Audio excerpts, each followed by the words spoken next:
মায়া মানুষের শান্তি আছে জীবনে যত বড় মরবা লাগুক আর বাঁচবা লাগুক জীবনে যা হয়ে যাক কাম তোর সংসারের করবাই হবে। এই কাম না করলে তোর জীবনে পেটত ভাতও জুটবে না, তোর সংসারে মানে স্বামীর ভাত করা হবে না, বাড়ি ছেড়ে তোর তালাক দিবে 2 দিনের মধ্যে।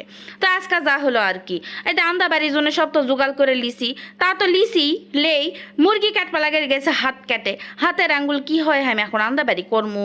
তো এই যে এখন হচ্ছে মুরগি রান্না করবো, মুরগি রান্নার জন্য পেঁয়াজ কাঁচামরিচ মানে যত রকমের ময় মশলা আছে, ঝাল লবণ হলুদ গরম মশলা আস্ত জিরা তেজপাতা যা আছে আর কি সব দিছি। দেওয়ার পর ভালো করে মাকে ঝুঁকে এখন কি দেনু, হাত তো কাটে গেছে, করার তো কিছু নাই। তো ছুলনিটা দিয়ে আদা রসুনের বাটা দিয়ে তারপরে তেল দিয়ে ভালো করে ছুলনি দেন উল্টে পাল্টে মাখেলে দিয়ে দিনু মাংস। কারণ হলো মুরগির মাংস এখন কাটপা লাগে, মুরগি কাটপা লাগে হাত কেটে গেছে, তাহলে এখন হচ্ছে মাংস তো মাখার জন্য আর লোক পাবো না। কারণ তোমাকে রে ভাইও বাড়িতে নাই, কারণ সে আজকে শুক্রবার তাও বাড়িতে নাই, তার এত কামের চাপ, তার চেয়ার এত কালো আরও কালো হয়ে গেছে খালি ওদের পুরে পুরে কাম করে করে। তো যাই হোক, তারা আবার হলো ক্যামলা প্যাটের খাটা লয় অফিসিয়ালি কাজ, কিন্তু রাস্তাঘাটে দৌড়াদৌড়ি করা লাগে, এই জন্য হচ্ছে ওর শরীরটা আরও বেশি খারাপ হয়ে গেছে। তো যাই হোক, এখন ওই যে মুরগির মাংসটা তুলে দিয়ে তারপরে আলু ঝুরি করে মলা মাছ যে রান্না করবো তাক হচ্ছে পেঁয়াজ কাঁচামরিচ দিয়ে ঝাল লবণ হলুদ বাটা মশলা দিয়ে এখন মাখমুখি দিয়ে এই যে সুন্দরভাবে তো সবগুলা দিয়ে দাসি। এখন মাখার চিন্তা ধরে গেছে আমার, আল্লাহ কাক দিয়ে মাকে না মুখি কর, আর এই আলু ঝুরি তো চুলনি দিয়ে মাখলে হবে না, হাত দিয়েই মাখা লাগবে।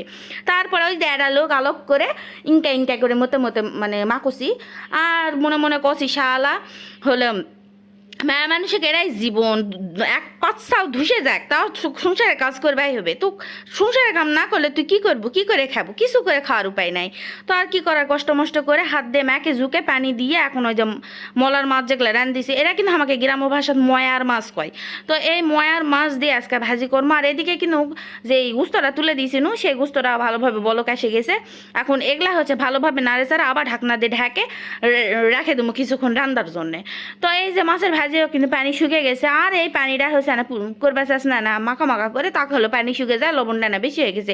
এই আবাদ পর্যন্ত মনে হয় মাসখানেকের মধ্যে লবণ কি ঝাল কেন উনি বিষয় না, তরকারি কি স্বাদ হেভি স্বাদ হয়েছিল। তো এখন আর কি করবো, তো এখন ওই যে পোল্লা আর হচ্ছে খুরা হলো পোল্লা হলো বেসা হয়ে গেছিলো। তো ভাবনা এলা তরকারি রানলে তার স্বাদ লাগবে না, তো এলা না ভাজি।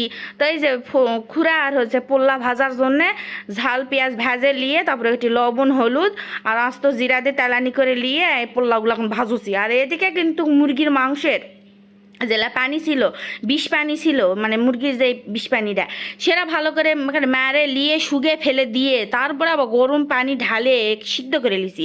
যেহেতু এরা লাল মুরগি কিনে না শক্ত হয়, আর আমার শরীরের আবার দাঁত নেই হলো আমার খাওয়া পারে না শক্ত মাংস, আর মাংস এমনি খাবার চায় না, খালি মাছ খায়, এই জন্য মাছই বেশি করে আনাইছি।